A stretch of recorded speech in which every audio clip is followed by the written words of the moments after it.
न्याय खरं तिला मिळायला पाहिजे होता।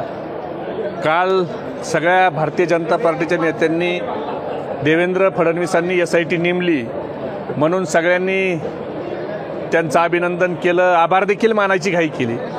पण वास्तवात काल रात्री ज्यावेळेला पत्र आलं त्यावेळेला कशा पद्धतीनं शब्दाचा छळ हा देवाभाऊ करतायत हे आपण सगळ्यांनी बघितलं।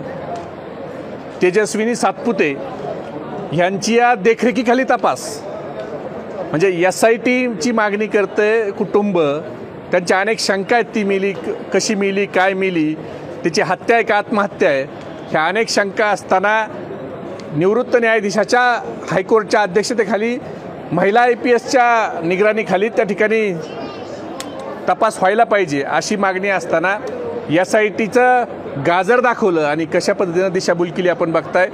त्यांनी देखरेखीखाली असा शब्द वापरला, म्हणजे ज्या संपदाचा मृत्यूच्या अगोदर छळ झाला आता तिला न्याय मिळवण्यासाठी देखील तिचा छळ चालू आहे।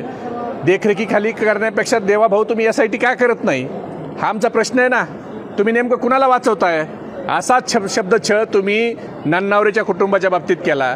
नन्नावरेच्या ज्यावेळेला आत्महत्या झाली आणि त्याने रणजित सिंह निंबाळकर, नाईक निंबाळकर आणि 4 नावं घेतली, तुम्ही बाकी 4 लोकांना अटक केलं, पण रणजित सिंह नाईक निंबाळकर अटक त्या ठिकाणी झाला नाही। आणि उत्तर देताना सांगितलं की फलटणमध्ये 32 रणजित सिंह नाईक निंबाळकर आहेत। अहो, म्हणजे तिथंही शब्दाचा छळ, एवढा कोण मोठा रणजित नाईक निंबाळकर आहे हा प्रश्न आम्ही वारंवार विचारतोय ना।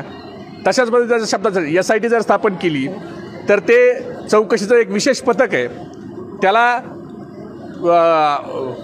स्वतंत्र अधिकार आहेत, ते कक्षेच्या तपास यंत्रणेच्या कक्षेच्या बाहेर जाऊन चौकशी करू शकतं। ब्रेन मॅपिंग असेल, नार्को टेस्ट असेल, अशा देखील चौकशा त्या करू शकतं, त्याला विशेष अधिकार असतात इतरांच्यापेक्षा। ते स्वतंत्र, ते जे एखादं संवेदनशील प्रकरण असेल किंवा एखादं उच्चस्तरीय प्रकरण असेल त्याच्यात SIT नेमली जाते।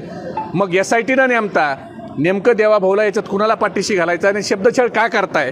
नेमका संपदाच्या चारित्र्यावर तुमचे सत्ताधारी लोक येऊन बोलतायत, याच्यातून देवाभाऊला फलटणच्या जंगलराजचा वीरप्पन कोण आहे हे समोर येऊ द्यायचं नाही, म्हणूनच हे सगळा आटापिटा चाललाय।